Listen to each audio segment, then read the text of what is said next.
역사를 바라보는 관점에는 두 가지 중요한 관점이 있습니다. 첫 번째 관점은 역사에는 어떤 목적과 방향이 없이 돌고 도는 그러한 순환되는 역사라는 것이죠. 심판이란 존재하지 않습니다. 과거에 있었던 일이 현재 반복되고 현재에 있었던 일이 또 미래 반복되는 것뿐이라고 믿는 것입니다. 윤회론이 바로 이러한 역사에 관해 기초한 것이죠. 두 번째 역사를 바라보는 중요한 관점은 역사에는 시작과 끝이 있다는 것입니다. 이 역사에는 목적과 방향이 있고 역사를 주관하시는 이 절대자이신 하나님께서 그 모든 역사를 통제하고 계시고 그리고 그 역사의 목적을 향하여 나아가고 있다는 관점입니다. 직선적인 역사관입니다. 역사는 시작이 있으므로 끝이 있고 그 끝에는 심판이 있다는 것입니다. 성경에서는 이 역사에는 목적이 있고 그리고 역사를 주관하시고 시작하신 하나님께서 역사를 심판하실 것이라는 말씀을 우리에게 주고 있습니다. 그러나 많은 사람들이 이러한 하나님의 역사 또 하나님의 심판에 관하여 믿지 않고 살아가고 있습니다. 심판을 믿지 않는 사람들이 심판을 믿는 사람보다 훨씬 더 많습니다. 그 이유가 무엇일까요? 그것은 하나님의 심판이 속히 실행되지 않기 때문입니다. 전도서 9장 11절에 보면 하나님의 심판이 악을 행하는 사람들에게 속히 실행되지 않으므로 악을 행하기에 담대하도다. 심판을 믿지 않는 이유는 하나님께서 우리가 잘못할 때마다 즉시로 심판하지 않기 때문에 그것은 하나님의 자비와 하나님의 긍휼과 하나님의 사랑 때문이죠. 하나님은 우리가 회개하기를 기다리시고 돌아오기를 기다리시고 우리가 심판받기를 원치 않으시기 때문에 오래 참으시기 때문에 사람들이 그 하나님의 오래 참으심을 이용해서 오히려 심판이 없는 것처럼 그렇게 살아가고 있다는 거죠. 노아의 홍수 때도 하나님이 갑자기 예고 없이 노아 가족만 살려주시고 나머지를 다 멸절시킨 것이 아닙니다. 유다서를 보면 노아의 3대 할아버지였던 이 에녹, 하나님과 300년을 신실하게 동행하였던 그 에녹이 하나님의 심판을 예언하는 예언자로서 살아갔다는 기록이 나옵니다. 그러므로 어떻게 에녹이 하나님과 동행했는가? 하나님의 심판을 의식하며 살았기 때문에 하나님과 동행했다는 거죠. 그의 자녀 무드셀라, 라멕, 노아에 이르기까지 그의 가족들은 하나님의 계시를 많은 사람들에게 증거하는 곧 심판이 다가올 것이라는 것을 증거하는 예언자의 가족으로 1000년 이상 동안 흘러내려 왔던 것입니다. 노아의 홍수 심판은 갑자기 불어닥친 태풍이 아니었습니다. 하나님이 적어도 1000년 이상 동안 오랫동안 하나님의 심판이 있을 것을 말씀하신 이후에 돌아오지 아니하는 사람들을 심판하신 거죠. 하나님의 심판은 예고 없이 이루어지는 법이 없습니다. 왜? 하나님의 사랑 때문에, 하나님의 인자하심 때문에. 그러나 노아 홍수 때의 상황을 마태복음 24장에서 이렇게 말씀하죠. 홍수가 나는 날까지, 노아가 홍수로 그 방주로 들어가는 날까지 사람들은 먹고 마시고 시집가고 장가가고 즐거워했다고 말합니다. 시집장가 간다는 것이 죄악이 아니라 이 세상의 즐거움에 빠져서 하나님의 심판을 의식하지 못한 채 살아가고 있었다라고 말하죠. 소돔과 고모라가 멸망할 때도 마찬가지였죠. 천사의 지시를 받은 롯이 그의 가족들을 모아놓고 심판이 있을 것을 말했을 때 그의 사위들이 그 롯의 말을, 장인의 말을 농담처럼 여겼다는 거죠. 우습게 여겼다는 거죠. 여러분, 심판의 계시를 농담처럼 여기는 사람은 인생을 농담처럼 살아가게 되는 거예요.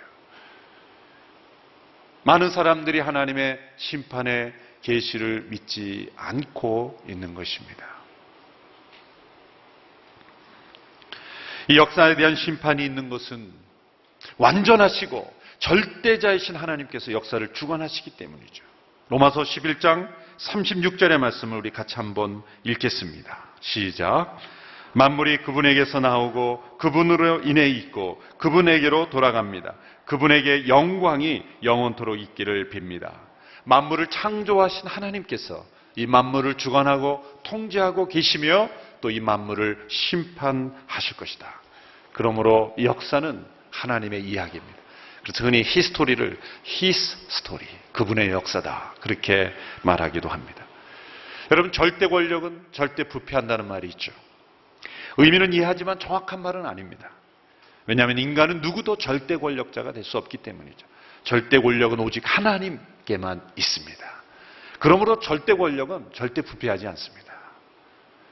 사람들이 부패하는 이유는 자신의 권력이 절대적이라고 착각하기 때문이죠.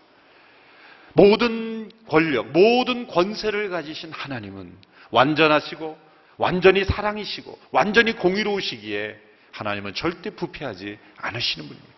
역사를 이끌어 가실 때 절대 부패하게 내버려 두지 않으시는 것입니다. 그러므로 하나님은 이 역사를 통해서 자신을 절대화하고 절대 권력화하는 모든 인간의 권력과 세력들을 반드시 무너뜨리는 것입니다. 그 증거가 성경에 나와 있는 것이죠. 오늘 본문에서 스가랴가 마지막으로 본 8번째 환상에도 온 세상을 다스리신 하나님께서 대적하는 세력들, 교만한 세력들을 심판하시는 장면이 또 등장합니다. 스가랴가 눈을 들어보니 청동으로 된 두 산 사이에서 4대의 전차가 등장합니다. 이 전차들은 여러 색깔의 말들이 이끌고 있는 모습입니다. 첫 번째 전차는 붉은 말들이 끌고, 두 번째는 검은 말들이 끌고, 셋째 전차는 흰 말들이 끌고, 넷째 전차는 얼룩진 말들이 끌고 있었습니다. 이들이 무엇입니까? 라고 질문하자 이들은 온 세상을 다스리시는 주님을 섬기는 하늘의 내 영들이다. 하나님의 지시와 하나님의 명령을 따라 세상을에게 하나님의 공의와 또 심판을 실행하는 도구들이라는 말씀을 주고 있습니다. 이 전차, 우리 개역성경에는 병거라고 되어 있죠. 좀 현대적으로 번역해서 전차라고 번역한 것입니다. 전쟁용 무기죠. 하나님의 심판을 실행하는 도구들입니다. 아마 오늘날로 더 만약에 이 환상을 보았다면 어떤 탱크나 또 현대식 또 전투기, 헬기 그런 모습들이 나타났을 것입니다. 자, 이 전차를 여러 색깔의 말들이 끌고 있었습니다. 자, 이 여러 색깔이 등장할 때 많은 사람들이 역사적으로 수많은 해석들이 존재합니다. 여러 나라들이라는 해석도 등장하고 또 성경의 요한계시록에 보면 여러 가지 그 색깔들의 붉은색, 검은색, 흰색, 또 얼룩색 이런 색들의 의미가 있습니다. 그런 많은 해석이 있지만 간단하게 설명하면 하나님께서 이 역사 속의 죄악을 심판하실 때 그 심판의 방법이 매우 다양하다는 것을 말씀해주고 있는 것입니다. 때로는 전쟁으로, 때로는 병과 기근으로, 때로는 자기 스스로 파놓은 함정에 각양각색의 죄악이 있는 것처럼 하나님의 심판도 각양각색의 심판으로 역사 속에 나타난다는 것이죠. 그리고 이 전차들이 등장할 때 2개의 큰 청동으로 된 산 사이에서 나왔습니다. 이 성경에서 이 청동은 아주 강한 힘과 능력을 상징합니다. 요한계시록 1장 15절에 보면 예수님을 표현할 때 이렇게 표현했습니다. 우리 같이 한번 읽어볼까요? 시작. 그분의 발들은 용광로에서 재련된 청동 같고 그분의 음성은 많은 물소리와 같았습니다. 자, 예수님의 발을 뭐로 비유했습니까? 용광로에서 재련된 청동. 그 예수님의 그 발이 얼마나 강한 발입니까? 모든 사단의 세력을 그 발로 누르신 그리고 승리하신 발이기 때문에 그 강한 힘과 능력, 모든 사단의 세력을 발로 밟아버릴 수 있는 그 능력을 그 발로 표현한 거죠. 용광로에서 재련된 청동 같다. 따라서 하나님께서 청동산, 2개의 청동산 사이에서 보내진 이 전차들은 사방으로 보내져서 온 세상으로 보내져서 하나님의 뜻대로 심판을 반드시 실행하는데 승리하는 그런 하나님의 도구라는 것을 보여주고 있습니다. 여러분의 역사에 흥망성쇠가 있는 것은 하나님께서 역사 속에서 계속 전쟁하고 계시기 때문이죠. 이 사람들의 전쟁은 이기적인 욕망에 의한 전쟁이지만 하나님의 전쟁은 이 악에 대한 전쟁입니다. 죄악에 대한 전쟁입니다. 끊임없는 이 사단의 세력에 대한 하나님의 전쟁이고 이 전쟁에서 하나님은 반드시 승리하신다는 거죠. 그래서 이 청동산이 보여주는 의미인 것입니다. 사람들이 볼 때는 역사가 흘러가다가 어떻게 하다 보니까 운이 나빠서 멸망하게 되고 어떤 사람이 운이 좋아서 잘 되는 것 같처럼 보이지만 이 역사의 흥망성쇠는 반드시 인간의 죄악과 관련이 있는 것입니다. 그리고 그 인간의 죄에 대한 하나님의 심판과 관련되어 있는 것입니다. 따라서 악을 버리고 선을 택하지 않으면 하나님의 전쟁의 대적이 되는 것입니다. 하나님의 대적이 되면 이 환상 속에 나타난 하나님의 전차들에 의해서 심판을 받게 되는 것입니다. 오늘 우리 함께 본 이 환상은 8번째 마지막 환상입니다. 근데 첫 번째 우리가 보았던 이 환상 기억하십니까? 그 환상과 아주 비슷한 분위기죠. 첫 번째 환상에도 여러 색깔의 말들이 등장했죠. 은매화나무에 선 한 사람이 있는데 붉은 말, 또 여러 색깔들의 말과 함께 등장하는 환상을 보았습니다. 이 말들이 무엇입니까? 라는 질문에 천사가 이렇게 대답했죠. 이 말들은 온 세상을 두루 돌아다니는, 하나님의 명령을 따라 온 세상을 두루 돌아다니는, 상황을 파악하는 그런 천사들이라고 말했습니다. 온 세상을 두루 돌아다녔을 때 그들이 어떻게 보고했습니까? 세상이 조용하고 평안하다, 이런 보고를 했습니다. 그때 한 천사가 흥분을 했습니다. 하나님, 언제까지 이 하나님의 백성들을 이렇게 내버려 두시겠습니까? 왜 천사가 흥분했습니까? 하나님의 백성들은 지금 멸망한 상황 가운데 처해 있는데 그들을 멸망케 한 악의 대적들은 모두가 조용하고 평안한 가운데 있는 것을 견딜 수가 없어서 흥분해서 하나님 앞에 호소했지 않습니까? 그런데 마지막 8번째 이 환상은 그 사방의 대적들이 다 멸망당한 이후에, 그리고 하나님께서 승리하시는 그러한 장면을 보여주고 있습니다. 첫 번째 환상에서는 그 열방들이 조용하고 평안을 누렸지만 이제 마지막 환상에서는 하나님께 심판을 받은 상황에 있습니다. 첫 번째 환상에서는 그 천사가 호소할 정도로 안타까운 상태였지만 이제 마지막 8번째 이 환상에서는 하나님의 마음이 시원할 정도로 하나님의 공의가 만족된 상태라고 보여주고 있습니다. 오늘 본문 8절의 말씀을 보십시오. 6장 8절의 말씀을 같이 한번 읽겠습니다. 시작. 북쪽 지방으로 나간 말들이 북쪽 지방에서 내 마음을 시원하게 해주었다. 자, 천사가 큰 소리로 말했다는 거죠. 큰 소리로 외쳤다는 것은 이 일이 성공적으로 수행됐다는 거예요. 하나님의 공의가 이루어졌다는 것입니다. 하나님의 마음이 시원하게 되었다. 이 말은 하나님이 심판을 즐기신다는 뜻이 아니죠. 하나님의 공의가 만족되고 하나님의 뜻대로 모든 역사의 일이 잘 이루어졌다라고 말씀하시는 것입니다. 이 역사 가운데 죄악이 있을 때 하나님의 마음은 편안하지 않습니다. 하나님의 마음은 들끓습니다. 우리는 이 세상을 보며 왜 악이 성행하고 이렇게 불법이 난무할 때 하나님은 왜 가만히 계십니까? 하나님은 왜 이렇게 태평스럽게 계십니까? 라고 말할 수 있지만 하나님은 절대 태평하지 않습니다. 하나님의 마음은 절대 평안하지 않습니다. 하나님의 마음은 불편하십니다. 하나님의 마음은 애가 끓습니다.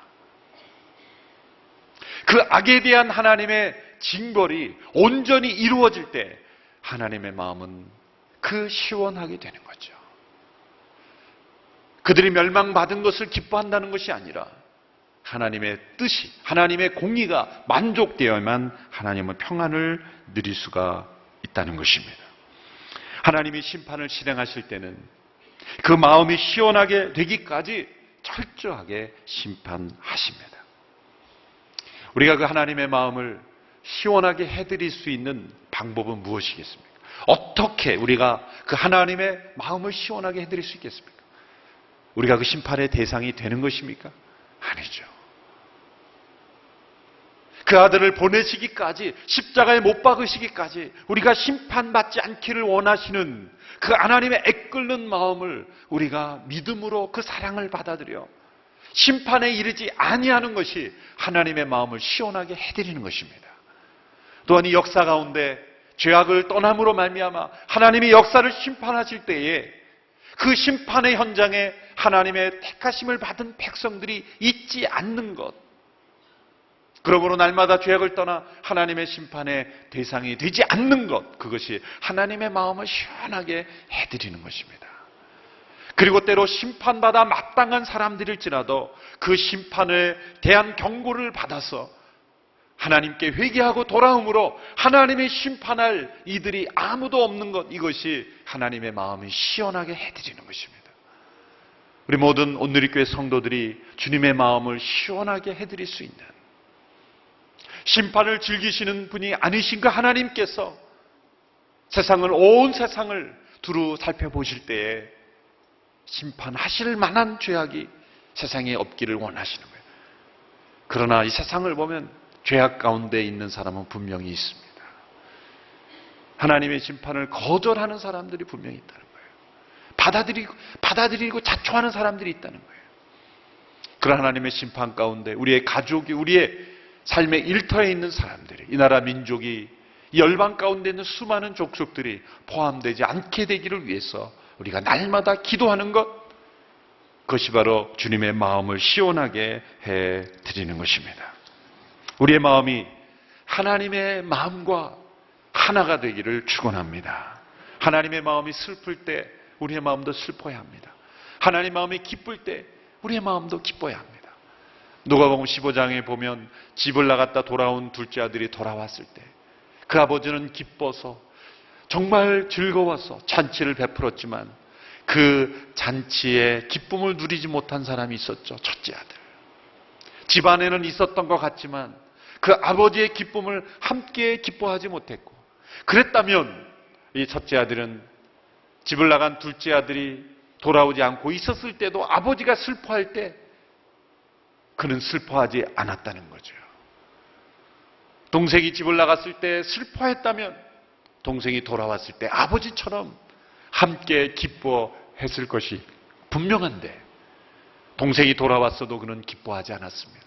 그 이유는 아버지의 마음이 없었기 때문이죠. 아버지의 마음이 시원하게 됐을 때 우리의 마음도 시원하고, 아버지의 마음이 애가 끓고 있을 때 우리의 마음도 애가 끓을 수 있는 주님의 마음에 합한 우리 모두가 되기를 주님의 이름으로 축원합니다. 오늘 본문 9절에서 15절까지의 말씀은 이제 8가지의 환상이 끝나고 이 환상을 마무리 짓는 한 사건이 등장합니다. 그것은 하나님께서 스가랴에게, 대제사장 여호수아에게 왕관을 씌워주라는 말씀입니다. 이것은 환상이 아닙니다. 구체적인 행동입니다. 이 행동은 매우 상징적이고 예언적인 행동입니다. 오늘 본문 9절에서 11절의 말씀을 우리 같이 함께 읽겠습니다. 시작. 여호와께서 내게 말씀하셨다. 바벨론의 포로로 사로잡혀 갔다 돌아온 헬데 도비야 여다야가 스바냐의 아들 요시아의 집에 와 있다. 너는 오늘 그 집에 가서 그들에게서 예물을 얻어라. 은과 금을 얻어다가 왕관을 만들어서 여호사닥의 아들 대제사장 여호수아의 머리에 씌워라. 하나님께서 스가랴에게 시키신 이 명령은 매우 이상해 보이는 행동입니다. 왜냐하면 이 왕관을 포로에서 돌아온 사람들에게서 은과 금을 예물로 받아서 왕관을 만들어서 누구에게 씌우라 그랬습니까? 수룹바벨이 아니라 대제사장 여호수아에게 씌우라 그랬습니다. 자, 여호수아는 이미 이 세 번째 환상에서 더러운 옷을 입고 있었을 때 하나님이 더러운 옷을 벗기고 아름다운 옷을 입히고 그 머리에 정한 관을 씌워주라. 대제사장이 쓰는 정한 관이 있습니다. 그런데 하나님이 지금 여호수아에게 씌우라고 하는 관은 제사장이 쓰는 관이 아니라 왕이 쓰는 관입니다. 맞지 않는 것입니다. 율법에 의하면 있을 수 없는 거죠. 구약의 율법에 의하면 제사장의 직무가 따로 있고 왕의 직무가 따로 있습니다. 또 선지자의 일이 따로 있어요. 대제사장은 혈통으로 말미암아 아론의 혈통에 이루어진 난 사람이 될 수 있는 거예요. 왕은 다윗의 후손 혈통이 있어야 되죠. 이게 분명한 혈통으로나 법적으로나 분리되어 있는데 수룹바벨이 왕관을 쓴다. 이것은 이해할 수가 있죠. 정치 지도자로 지금 바벨론의 인정을 받아서 총독으로 일하고 있으니까. 그런데 대제사장 여호수아에게 왕관을 씌운다는 것은 이상한 일이에요. 그러면 스룹바벨은 사표 내고 이제 여호수아가 대제사장도 하고 또 왕일도 혼자 다 한다는 의미일까요? 이해할 수 없는 일을 하나님이 시키신 것입니다. 이것은 매우 예언적이고 상징적인 의미를 우리에게 가르쳐주는 행위인 것이죠. 하나님께서 예언자들에게 이런 가끔 상징적인 행동을 행위 설교라고 말할 수가 있죠. 그런 일을 시키실 때가 있어요. 가장 많은 행위 설교를 한 사람이 에스겔 선지자입니다. 에스겔 선지자는 뭐 한쪽으로 누워서 뭐 몇 개월간을 있고 심지어는 인분까지도 먹으라 그러고 참 고생 많이 한 분이에요. 고생 많이 한 분이에요. 심지어는 아내도 하나님이 갑자기 데려가십니다. 아내가 갑자기 죽었을 때 안 슬프겠어요? 충격적인 사건이 일어났는데 하나님이 에스겔에게 이렇게 말하죠. 너는 슬퍼하지 마라. 참 하나님이 이상한 행동을 시키셨어요. 왜? 사람들이 아내가 갑자기 죽었는데도 슬퍼하지 않을 때 넌 당신은 왜 이렇게 슬퍼하지 않느냐 그럴 때 이렇게 말하라는 거죠. 하나님이 이스라엘을 이렇게 긍휼히 여기지 않으실 것이다. 이렇게 심판하실 것이다. 불쌍히 여기지 않을 것이다 라는 메시지를 하도 사람들이 듣지 않으니까, 하도 사람들이 주목하지 않으니까 이런 이상해 보이는 행위와 사건을 통해서 하나님이 설교하신다는 거예요.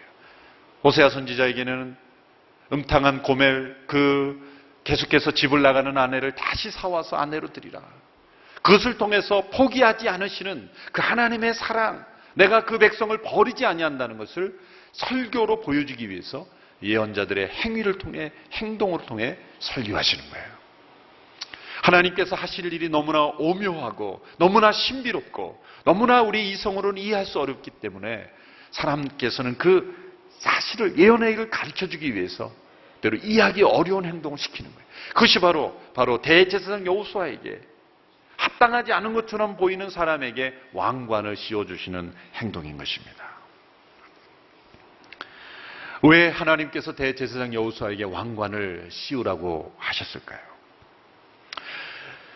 이 본문을 보면, 자세히 보면 이 대제사장 여호수아가 실제로 왕이 된다라는 것을 의미하는 것이 아니라는 증거가 몇 가지 나옵니다. 첫째는 이 왕관이라는 단어가 우리나라 그 표현에는 그냥 단수로 되어 있지만 원어에는 복수로 되어 있습니다. 그러니까 여러 개의 왕관들이라는 거예요.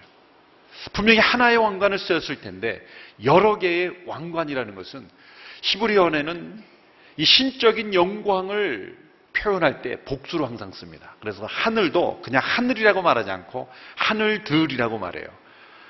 하늘들 그러면 이상하잖아요. 하늘이라고 하면 되는데 하늘들 이렇게 돼 있어요. 이 시편에는 곳곳에 보면 그대로 번역이 돼서 하늘의 하늘들이라도 이렇게 그런 표현들이 나오죠. 그것은 하늘이 여러 개가 있다는 것이 아니라 그 하나님의 영광을 온전하게 나타내기 때문에 이 장엄함을 설명하기 위한 복수예요. 장엄복수라 그러죠. 엘로힘, 그것도 복수형입니다. 그러니까 하나님에 관련, 신적인 것에 관련된 것은 전부 복수형을 사용했다는 거예요. 이것도 그냥 왕관을 씌우니까 한 개인에게 영광을 주기 위해서 씌우는 것이 아니라 뭔가 하나님의 영광을 나타내는 그러한 그 왕관이라는 거예요. 또 보면은 이 왕관을 여호수아에게 씌운 다음에 14절에 보면 집으로 그 왕관을 가져가는 것이 아니라 성전에 보관하라, 이런 말씀이에요. 성전에 보관. 그러니까 여호수아가 진짜 왕이 되는 거면 쓰고 다녀야 되잖아요. 그런데 그 성전은 14절에 보면 이렇게 되어 있습니다. 그 왕관은 헬렘과 도비야와 여다야와 스바냐의 아들 헨을 기념하기 위해 여호와의 성전에 둘 것이다. 성전에 계속 두어야 한다는 거예요. 그러니까 여호수아가 왕으로 행세했다는 게 아니라는 거죠. 왜 성전에 두었겠습니까? 성전에 보관되어 있는 그 왕관을 보면서 사람들은 이런 생각을 했을 것입니다. 누가 이 왕관의 주인공이 될 것인가? 누가 이 신적인 영광, 하나님의 영광을 나타내는 이스라엘의 진정한 왕이 될 것인가?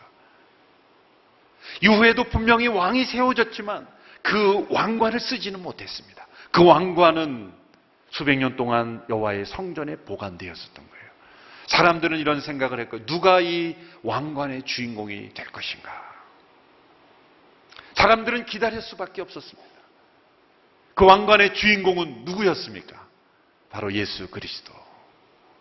진정한 왕이신 예수 그리스도. 그리고 진정한 대제사장인 예수 그리스도. 대제사장 여호수아에게 왕관을 씌웠다는 것은 그 여호수아 개인을 의미하는 것이 아니라 여호수아의 이름으로 오시는 예수, 여호수아의 그 헬라식 이름이 이 예수죠. 히브리식 이름 그대로 연결이 되는 거예요. 여호수아가 곧 예수예요.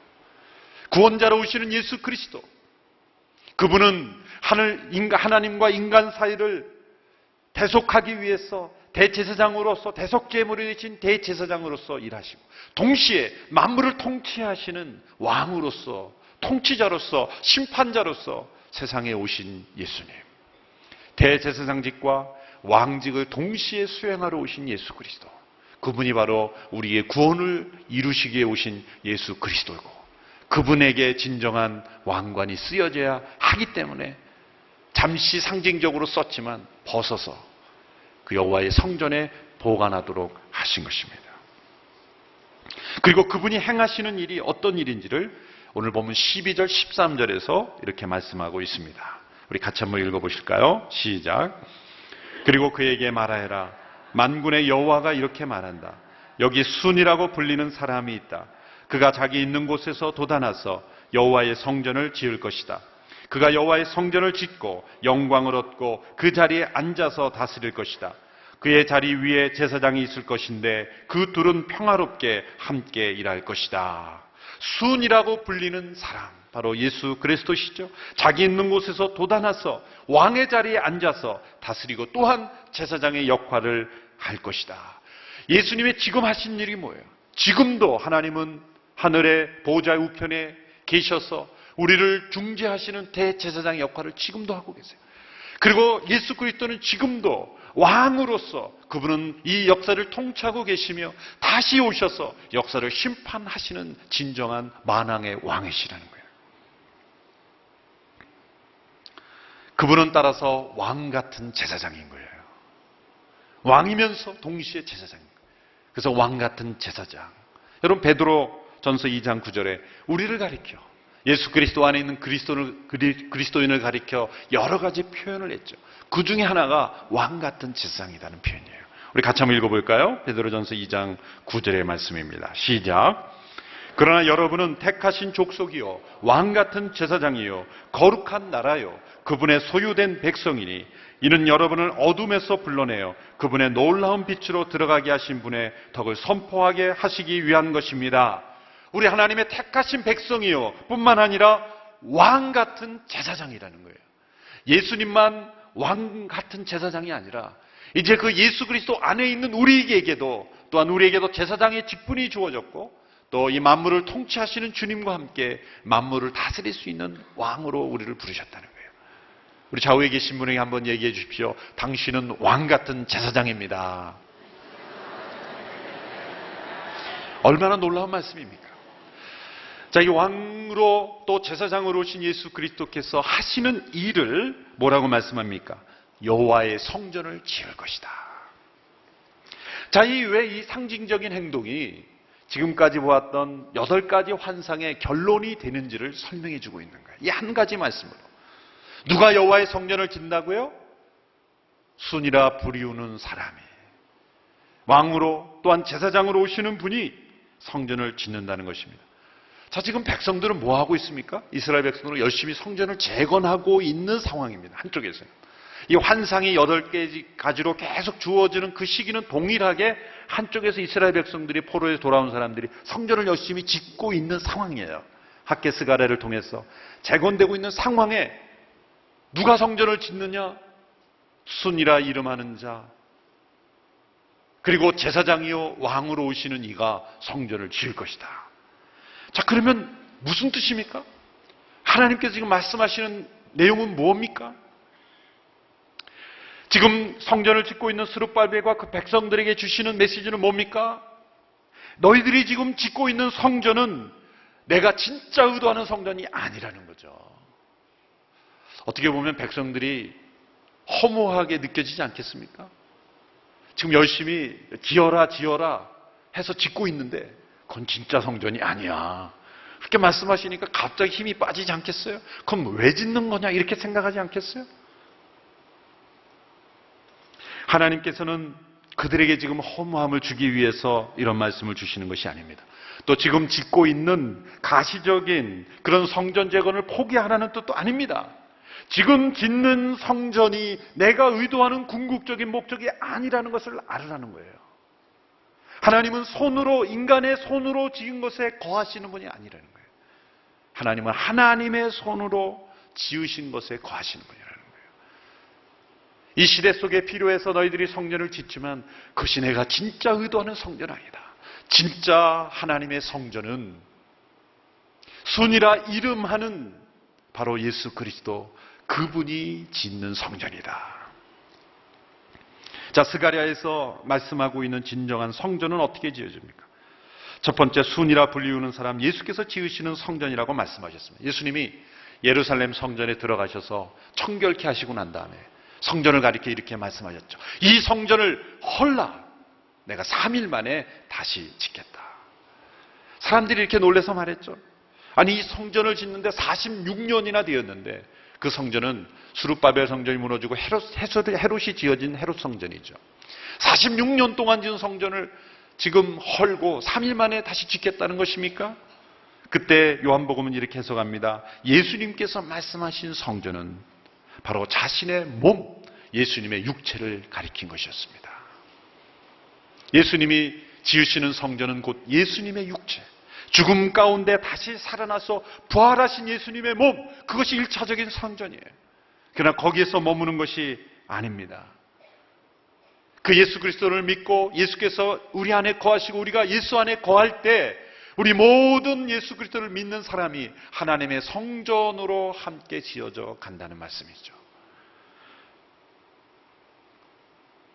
둘째 6장 15절에 보면 누구에 의해서 성전이 지어지는지 이렇게 말씀하고 있습니다. 15절의 말씀 우리 같이 한번 읽어볼까요? 시작. 멀리서 사람들이 와서 여호와의 성전을 지을 것이다. 그때 만군의 여호와께서 나를 너희에게 보내셨음을 너희가 알 것이다. 너희가 여호와 너희 하나님의 말씀을 듣고 순종하면 이 일이 이루어질 것이다. 멀리서 온 이방 사람들이 성전을 지을 것이다. 이것 또한 이해할 수 없는 말씀이죠. 지금 한쪽에서는 열심히 공사하며 성전을 짓고 있는데 멀리서 온 사람들이 여호와의 성전을 지을 것이다. 이해할 수 없는 말씀이죠. 유대인들의 패러다임을 깨는 말씀이죠. 멀리서 온 사람들이란 누구입니까? 바로 장차 메시아를 통해 구원받게 될 이방인들, 성령 받은 이방인들, 바로 성령께서 임재하셔서 진정한 성전이신 예수 그리스도 안에 거하여 성전이 된 사람들, 바로 멀리서 온 사람들에 의해서 성전이 지어질 것이다. 그 말씀이 에베소서 2장 20절 21절에서 이렇게 해석되고 있습니다. 우리 같이 한번 읽겠습니다. 시작. 여러분은 사도들과 예언자들의 기초 위에 세워진 사람들이요, 그리스도 예수께서 친히 모퉁이 돌이 되셨습니다. 그리스도 안에서 건물 전체가 서로 연결돼 주 안에서 함께 자라 거룩한 성전이 됩니다. 자, 예수님이 모퉁이 돌이 되셨어요. 예수님 당신도 성전이시고, 그리고 유대인들이었던 사도와 예언자들도 그 성전의 일부로서 성전의 기초가 되었고, 이제 멀리서 와서 성령 받은 이방인들이 그 모퉁이 돌과 기초의 위에 세워지는 성전이 되어가는 것, 바로 이것이 스가랴에서 내다본 하나님의 성전입니다. 고린도전서 3장 16절 17절에서도 이렇게 말씀하고 있습니다. 같이 읽습니다. 시작. 여러분은 자신이 하나님의 성전인 것과 하나님의 성령께서 여러분 안에 계시는 것을 알지 못합니까? 만일 누구든지 하나님의 성전을 파괴하면 하나님께서 그 사람을 멸하실 것입니다. 이는 하나님의 성전은 거룩하기 때문입니다. 여러분이 바로 하나님의 성전입니다. 여러분이 바로 하나님의 성전입니다. 이 스가랴서에서 주시는 이 말씀이 신약, 에베소서, 고린도전서 곳곳에서 하나가 되어 있다는 거예요. 스가랴서는 너무나 가깝게 우리에게 말씀하고 있는 거예요. 그 당시 유대인들은 지금 성전을 재건하는데 이해할 수 없는 말씀을 하는 거예요. 순이라 이름하는 자가 성전을 지을 것이다. 멀리서 온 이방 사람들이 성전을 지을 것이다. 그러면 우리가 일을 하지 말라는 것인가? 아니죠. 한 시대에 하나님이 임재하시기 위해서 그런 성전이 필요했지만 더 이상은 그런 건물 자체가 성전이 아니라 예수 그리스도를 모퉁이 돌로 해서 유대인들의 그 기초 위에 세워진 멀리서 모여든 모든 이방인들이 함께 하나님의 성전으로 지어져 가는 것, 이거 진정한 성전 건축이에요. 그러므로 오늘 이 시대에는 예배당을 성전이라고 부르면 안 됩니다.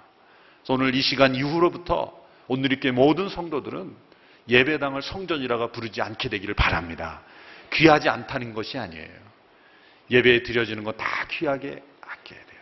그러나 그 자체가 성스럽게 여기면 안 되는 거예요. 예배당 건축을 성전 건축이라 그러면 안 되는 겁니다. 그래서 예배당은 예배당. 왜? 뭐 불러서 틀렸다라고 말하기는 어렵지만 혼동이 되기 때문에 분명히 하나님은 진정한 성전은 우리의 몸이 예수 그리스도의 몸, 그리고 우리의 몸, 우리의 모임이 성전이라고 분명히 말씀하셨거든요. 너희가 하나님의 성전인 줄 알지 못하느냐. 그러므로 진정한 성전은, 하나님이 세우시고자 했던 성전은 뭡니까? 보이는 건물이 아니라 우리들, 멀리서 온 이방 사람들까지 다 구원받아서 하나님의 임재가 살아있는 우리 모두가 다. 건물은 부속적으로 필요하면 있으면 되는 거예요. 때로는 이스라엘 백성들이 광야를 지났어요. 그들은 건물이 없었습니다. 그럼에도 불구하고 그들은 하나님의 성전이었습니다. 그것을 가르쳐주고 있는 것입니다. 우리 자신이 하나님의 성전이므로 성전을 잘 관리해야 되겠죠. 단순한 건강관리만 의미하는 것이 아니라 하나님의 임재하심이 있는 삶이죠. 여러분, 하나님의 성전에 연기가 들어왔다 나갔다 하지 않게 되기를 바랍니다. 하나님의 성전을 잘 관리해야죠. 하나님의 성전이 흐릿하게 판단이 되지 않도록 그런 액체를 넣지 않게 되기를 바랍니다. 하나님의 성전을 잘 관리해야죠. 성전 깨끗하게 청소해야 돼요. 하나님의 임재하심이 있는 삶은 무엇을 의미합니까? 15절 후반부에서 이렇게 말하죠. 너희가 여호와 너희 하나님의 말씀을 듣고 순종하면 이 일이 이루어질 것이다. 하나님의 말씀에 귀를 기울이고 순종하는 삶, 이것이 하나님의 성전이 세워져 가는 거예요. 우리 모두가 하나님 말씀에 청종하고 큐티가 있는 삶이에요. 날마다 생명의 삶을 통해서 하나님의 말씀을 귀 기울이고 순종하고 나가는 삶, 하나님의 임재를 느끼는 삶이 성전을 세워져 가는 거예요. 또한 성전을 어떻게 우리가 세워갑니까? 고린도후서 6장 11절에 우리 같이 한번 읽겠습니다. 시작. 하나님의 성전과 우상들이 어떻게 하나가 될 수 있겠습니까? 우리는 살아계신 하나님의 성전이기 때문입니다. 이것은 하나님께서 말씀한 바와 같습니다. 내가 그들 가운데 거하고 그들 가운데 행할 것이니 나는 그들의 하나님이 되고 그들은 내 백성이 될 것이다. 우리 안에 우상이 조금도 발붙이지 못하게 하는 것, 그것이 진정한 성전을 세우는 거예요. 하나님께서 나의 하나님이 되시고 나는 하나님의 백성이 온전히 되는 것. 주여, 내가 하나님의 온전한 성전으로 건축되게 하옵소서. 온누리교회가 진정한 하나님의 성전으로 세워져 가게 하여 주옵소서. 한국교회가 진정한 하나님의 성전이 재건되게 하옵소서. 보이는 건물이 아니라 보이지 않는 하나님의 성전, 하나님의 예수 그리스도, 그리고 순이라 이름하는 자가 지으실 그 성전, 그리고 그 기초 위에 세워지는 우리 모두가 하나하나 살아있는 돌이 되어서 하나님의 성전으로 지어져 가는 것. 하나님의 임재가 있고 하나님의 말씀에 대한 청종이 있고 순종이 있고 모든 우상이 사라져서 온전히 하나님의 백성으로 드려지는 우리 모두, 바로 우리가 하나님의 성전입니다. 함께 고백했습니다. 내가 하나님의 성전입니다. 우리가 하나님의 성전입니다. 기도하겠습니다.